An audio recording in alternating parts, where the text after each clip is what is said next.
నాగవల్లి, చిన్ని ఒకరికొకరు ఎదురుపడిన సీన్ అయితే మనకు చూపిస్తారు. కావేరి నాగవల్లి విషయంలో చాలా భయపడిపోతుంది. ఏం చేస్తుందో ఏమో, నా అన్నయ్య కుటుంబము, చిన్ని వీళ్ళందరూ ప్రమాదంలో ఉన్నట్టుగా అనిపిస్తూ ఉందని కావేరి సత్యంకి ఫోన్ చేస్తుంది. ఫోన్ చేసి, "అన్నయ్య మీరందరూ బాగానే ఉన్నారు కదా, మీరు చాలా జాగ్రత్తగా ఉండాలి" అన్నట్టు మాట్లాడుతుందనమాట. "ఎందుకమ్మా అంత కంగారుగా మాట్లాడుతున్నావు? ఏమైంది? అక్కడ ఏమన్నా జరిగిందా?" అంటే, "ఇక్కడ ఏం జరగలేదు, నేను బాగానే ఉన్నాను, మీరైతే జాగ్రత్తగా ఉండండి" అన్నట్టు మాట్లాడుతుంది. అయితే ఇంక కావేరి ఫోన్ మాట్లాడుతూ ఉంటే ఈ జైలర్ వస్తుందనమాట. అప్పుడే ఈ నాగవల్లితో మాట్లాడి డీల్ కుదుర్చుకొని ఆమె ఒక ఫారిన్ ట్రిప్‌కి ఆఫర్ ఇచ్చిందనమాట నాగవల్లి. ఆ ట్రిప్‌కెళ్ళాలి అన్నట్టుగా. అయితే ఇంతలో ఈ చిన్ని కూడా వాళ్ళ మామయ్యతో మహి వాళ్ళ ఇంటికి వెళ్ళాలి అని చెప్పడానికన్నట్టు వస్తూ ఉంటుంది. కావేరి ఏదో అక్కడ ప్రాబ్లంలో ఉన్నట్టుందిరా, భయపడుతూ ఉంది, వీలైనంత త్వరగా మనం తీసుకొచ్చేసేయాలని హరిశ్చంద్రకు చెప్తూ ఉంటే, కానీ ఏం చేయాలో అర్థం కావట్లేదు సత్యం.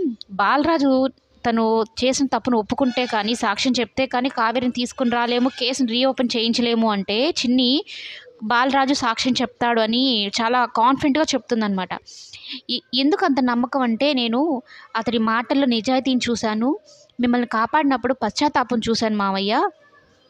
ఖచ్చితంగా అమ్మ గురించి సాక్ష్యం చెప్తాడు అని బలంగా చెప్తుందనమాట. అయితే కేసు ఓపెన్ చేయిస్తానని హరిశ్చంద్ర కూడా చెప్తాడు. అలాగే సత్యం కూడా బాలరాజుతో మాట్లాడతానని చెప్తాడు. సరే మామయ్య, మహి వాళ్ళ అమ్మకి ఈరోజు దినము, అందుకే వెళ్ళొస్తాను, మాట్లాడేసి వస్తాను, మరి ఫీల్ అవుతాడు, ఒక గడి అక్కడ ఉండేసి వచ్చేస్తానని చెప్పని బయలుదేరుతూ ఉంటే, ఇంతలో ఈ నాగవల్లి ఫాస్ట్‌గా కార్ డ్రైవింగ్ చేసుకుంటూ బురద నీళ్ళని పక్క మనుషుల మీద చల్లేలాగా చేస్తుందనమాట. ఇక చిన్ని ఊరికే ఉండదు. తప్పు కనిపించిందంటే నిలదీసి అడిగే అమ్మాయి అనమాట. ఇక ఆ అమ్మాయిని నీల నా నాగవల్లి కళ్ళు కనిపించడం లేదా అంటూ పెద్దగా అరుస్తుంది. అప్పుడు ఈ నాగవల్లి కారు దిగేసొచ్చి ఆ పిల్ల మీదకెళ్తుందనమాట. ఈమె నోరు తెరిస్తే ఫుల్ ర్యాష్ అనమాట.